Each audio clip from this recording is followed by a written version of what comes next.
Good evening, friends. Welcome to the daily analysis program. എല്ലാവർക്കും സ്വാഗതം. Heavy cell off day ആയിരുന്നു ഇന്ന്. Broader market എല്ലാ ഇൻഡസ്ട്രീസിലും ഹെവി സെൽ ഓഫ് ആയിരുന്നു. നമ്മൾ അൺഎക്സ്പെക്റ്റഡ് ഒരു സെല്ലിംഗ് ആയിരുന്നു ഇന്ന്. നമുക്ക് അതിൻ്റെ കാര്യങ്ങൾ ഇന്ന് മെയിൻ സ്റ്റോറീസിൽ ഡിസ്കസ് ചെയ്യാം, എന്തുകൊണ്ടാണ് സെൽ ഓഫ് ഉണ്ടായതെന്ന്. നിഫ്റ്റി 15-ൻ്റെ ചാർട്ടാണിത്, 5 മിനിറ്റ് ചാർട്ടാണ്. ഓപ്പൺ ചെയ്ത ഒരു പോസിറ്റീവ് ഏരിയയിലാണ് ഓപ്പൺ ആയത്. ഇന്നലത്തെ ഡേ ക്ലോസിങ്ങിനെയും കാട്ടി ഗ്യാപ് ഡൗൺ ആണെങ്കിൽ ഒരു പോസിറ്റീവ് ഏരിയയിലാണ് ഓപ്പൺ ആയത്, ഒരു പോസിറ്റീവ് ഏരിയ ആണ്. ബട്ട് അവിടെ നിന്ന് കണ്ടിന്യൂസ് സെല്ലിംഗ്, ടോപ്പിൽ നിന്ന് തന്നെ കണ്ടിന്യൂസ് സെല്ലിംഗ് ഉണ്ടായിരുന്നു. ഇവിടെ നമ്മുടെ സ്ട്രാറ്റജി പ്രകാരം ഇവിടെ ഒരു എൻട്രി ഉണ്ടായി. ഇവിടെ എൻട്രി ഉണ്ടായിട്ട് എൻട്രി ക്രോസ് ആയതിനു ശേഷം ഇവിടെ ഒരു എൻട്രി ഉണ്ടായിരുന്നു. ആ എൻട്രി ക്രോസ് ആയ ശേഷം അവിടെ ഷാർപ്പ് സെല്ലിംഗ് ആയിരുന്നു ഉണ്ടായിരുന്നത്. സോ ഇവിടെ നമ്മളെ സ്റ്റോപ്പിൽ സിറ്റ് ആവുന്നുണ്ട്. റിവേഴ്സ് സൈഡ് എടുക്കുമ്പോൾ നല്ലൊരു പ്രോഫിറ്റ് ഉണ്ടാവുന്നുണ്ട്. സ്ട്രാറ്റജി അങ്ങനെയാണ് വർക്ക് ആയത്. ഇവിടെ നിന്നൊരു കണ്ടിന്യൂസ് പാൻഡിൽ ഒരു സപ്പോർട്ട് എടുത്ത് റിവേഴ്സലിന് പോയി. ഇതൊരു പോസിറ്റീവ് സോൺ ഓപ്പൺ ആയതുകൊണ്ടാണ് ഇവിടെ നിന്ന് റിവേഴ്സൽ പ്ലാൻ ചെയ്ത്. പക്ഷെ അത് സ്റ്റോപ്പ് ലോസ് ഹിറ്റ് ചെയ്ത്, ഇതിൻ്റെ സ്റ്റോപ്പ് ലോസ് ഇവിടെ ആയിരുന്നു. നമുക്ക് സൂം ചെയ്ത് നോക്കുകയാണെങ്കിൽ ഈ ഒരു ക്യാൻഡിലിൻ്റെ താഴെയായിരുന്നു സ്റ്റോപ്പ് ലോസ്. അത് ഹിറ്റ് ആയതിനു ശേഷം റിവേഴ്സ് ട്രേഡ് എടുക്കുമ്പോൾ റിവേഴ്സ് ട്രേഡിൽ നല്ലൊരു പ്രോഫിറ്റ് ഉണ്ടായിട്ടുണ്ട്. ഓക്കെ, അതിനൊരു എക്സിറ്റ് നമുക്ക് ഇവിടെ ഫസ്റ്റ് എൻട്രി ഇവിടെ ആയിരിക്കും. നമുക്ക് പിന്നെ ഇവിടെ ഒരു ആഡ് ഓൺ ചെയ്യാം, ഇവിടെ ഒരു ആഡ് ഓൺ ചെയ്യാം. 2 ആഡ് ഓൺ ഉണ്ടായിട്ടുണ്ട്. ബുള്ളിഷ് ക്യാൻഡിൽ, ബുള്ളിഷ് എൻഗൾഫിങ്ങിൻ്റെ ബിയറിഷ് എൻഗൾഫിങ് ഉണ്ടായതിനു ശേഷം ഇവിടെ 2 ഇടത്ത് ആഡ് ഓൺ ഉണ്ടായിട്ടുണ്ട്. സോ റിവേഴ്സൽ ഒരിടത്തും ഒരു 9 EMA മുകളിൽ ക്ലോസ് ചെയ്തിട്ട് ഒരു കണ്ടിന്യൂഷൻ ഇല്ലായിരുന്നു. സോ അതുകൊണ്ട് റിവേഴ്സൽ ട്രേഡും ഒരു എഡ്ജിങ്ങും ഇല്ലായിരുന്നു. സോ 2 ട്രേഡാണ് ഇന്ന് ആക്ച്വലി സ്ട്രാറ്റജി പ്രകാരം ഉണ്ടായത്. ബട്ട് നമ്മൾ ഡെയിലി ക്യാൻഡിൽ നോക്കുകയാണെങ്കിൽ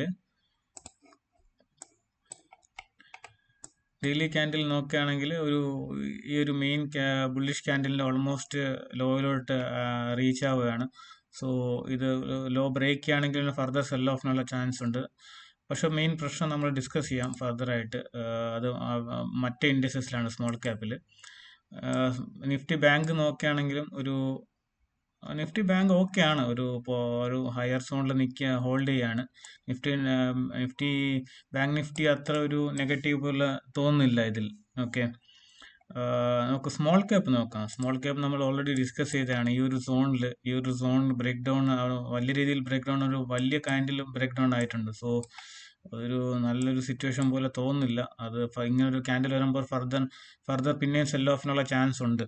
അതൊരു നല്ലൊരു ക്യാൻഡിലാണ്. ഒരു ഓൾമോസ്റ്റ് 370 to 400 പോയിന്റ്സ് ഡൗൺ ഉള്ള ഒരു ക്യാൻഡിലാണ്. മെയിൻ സപ്പോർട്ടായിരുന്നു ഈ ഒരു സോൺ.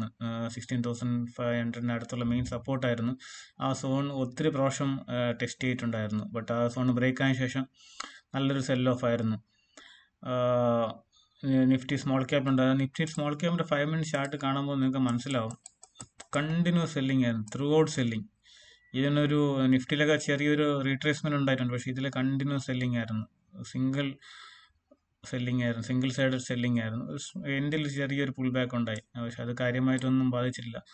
കണ്ടിന്യൂസ് സെല്ലിംഗ് ആയിരുന്നു. ഗോൾഡ് നോക്കുകയാണെങ്കിൽ ഗോൾഡ് ഓൾമോസ്റ്റ് നമുക്ക് ഡെയിലി ക്യാൻഡിൽ നോക്കാം, ഈ ഒരു പൊസിഷനിൽ ഹോൾഡ് ചെയ്യാണ്. സോ ഇവിടെ നിന്നൊരു മുകളിലോട്ടുള്ള ബ്രേക്ക് ത്രൂവിനാണ് ഒരു ചാൻസ് ഉള്ളത്. ഓക്കെ, ഇവിടെ നിന്നൊരു ബ്രേക്ക് ഔട്ട് ഉണ്ടായിട്ട് ഹയർ ലെവലിലോട്ട് പോകാനാണ് ചാൻസ്. ഇപ്പോൾ സിൽവർ ഒരു ഹയർ ലെവലിൽ ഹോൾഡ് ചെയ്യാണ്. സോ അത് മുകളിലോട്ട് തന്നെയാണ് പോകാൻ ചാൻസ്. ഫർദർ സെല്ലിംഗ് ഒന്നും ഉണ്ടാകാൻ ചാൻസ് ഇല്ല. ഓക്കെ, ബിറ്റ് കോയിൻ നോക്കുകയാണെങ്കിൽ ബിറ്റ് കോയിൻ നമ്മൾ പറഞ്ഞതുപോലെ അവിടെ ഒരു ക്രോസ് ചെയ്ത് പോകാനുള്ള ഒരു സാധ്യത വരുന്നുണ്ട്. ബുള്ളിഷ് ക്യാൻഡിൽ ഫോം ആവുന്നുണ്ട്. അത് ക്രോസ് ചെയ്യുകയാണെങ്കിൽ നമ്മുടെ ടാർഗറ്റ് 1 lakhന് മുകളിലാണ്. അത് അങ്ങോട്ടുള്ളൊരു മൂവ്മെൻ്റ് ആണ് കാണിക്കുന്നത്. നമുക്ക് ഇന്നത്തെ ഹീറ്റ് മാപ്പ് നോക്കാം. ഹീറ്റ് മാപ്പ് നോക്കുകയാണെങ്കിൽ കംപ്ലീറ്റ്ലി പെയിൻറ്റഡ് വിത്ത് റെഡ് ആണ്. എല്ലാ ഇൻഡസസും റെഡിലാണ് ക്ലോസ് ആയത്. നിഫ്റ്റി 50 കമ്പാരിറ്റീവ്ലി അതൊരു ലോവർ ഫോൾ ആയിരുന്നു compare to other indices. 0.86 fall ആയിട്ടുള്ളൂ. ടെക്കം 1.22 അപ്പായിരുന്നു. വിപ്രോ, HCL ടെക്, ഇത് 3 സ്റ്റോക്കാണ് ഗ്രീനിലുണ്ടായത്. ബാക്കിയുള്ള എല്ലാം നെഗറ്റീവ് ആയിരുന്നു. ഇൻഡിഗോയ്ക്ക് 8.62. ഇൻഡിഗോയുടെ ഇഷ്യൂ എല്ലാവർക്കും അറിയാമല്ലോ, ഫ്ലൈറ്റ് ക്യാൻസലേഷനൊക്കെ എഫക്റ്റ് ആയിട്ടുണ്ട് നല്ല രീതിയിൽ.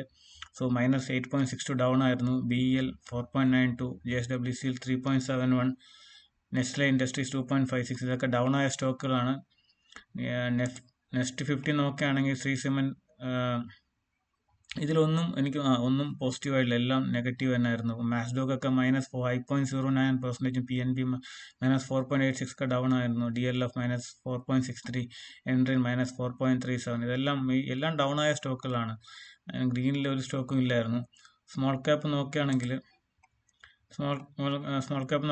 ലേറ്റൻ വ്യൂ നല്ലൊരു മൂവ്മെന്റ് അപ്പ് സൈഡ് നടത്തിയിട്ടുണ്ടായിരുന്നു. 10.67, നിവ പ്യൂപ്പ 1.73. ഹെൽത്ത് ഇൻഷുറൻസിന് നല്ല പോസിറ്റീവ് ഗ്രോത്ത് ഉള്ള റിപ്പോർട്ട് വന്നിട്ടുണ്ടായിരുന്നു നവംബർ മന്തിൽ. അതാണ് അതിൻ്റെ ഒരു അപ്പാനുള്ള ചാൻസ്. ബട്ട് മെയിൻലി നോക്കുകയാണെങ്കിൽ ഡൗൺ സൈഡ് നല്ല ഫോൾ ആയിരുന്നു. കെയ്ൻസ് ഇന്നും വീണ്ടും ഓൾമോസ്റ്റ് 12% താഴെ വരെ പോയായിരുന്നു. 12.13% വരെ അടുപ്പിച്ച് ഫോൾ ആയിരുന്നു. AGS OPEC അതും 7.55% ഡൗൺ ആയിരുന്നു.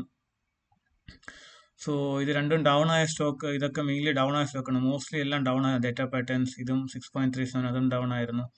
സോ സ്മോൾ ക്യാപ്പിൽ നല്ലൊരു സെൽ ഓഫ് ആണ് ഇന്ന് ഉണ്ടായത്. ഇതിൽ നമുക്ക് നോക്കാം മുന്നോട്ടുള്ള എങ്ങനെയാണെന്ന്. നമുക്ക് സ്മോൾ ക്യാപ്പ് ഇപ്പം ലാസ്റ്റ് 1 ഇയർ റിട്ടേൺ നോക്കുകയാണെങ്കിൽ നെഗറ്റീവ് റിട്ടേൺ ആണ്. പിന്നെ പ്രൈസ് കറക്ഷനും ടൈം കറക്ഷനും കൂടെ ചേർക്കുകയാണെങ്കിൽ നല്ലൊരു ഡൗൺ സൈഡിലാണ്. ഇപ്പം ഞാൻ ഇന്ന് റിപ്പോർട്ട് വായിച്ചതിൽ എന്തെന്ന് വെച്ചാൽ ഓൾമോസ്റ്റ് 65% ഡൗൺ ആയിട്ടുള്ള ഓൾമോസ്റ്റ് 50% സ്റ്റോക്ക് ഉണ്ട് സ്മോൾ ക്യാപ്പിലും മൈക്രോ ക്യാപ്പിലും.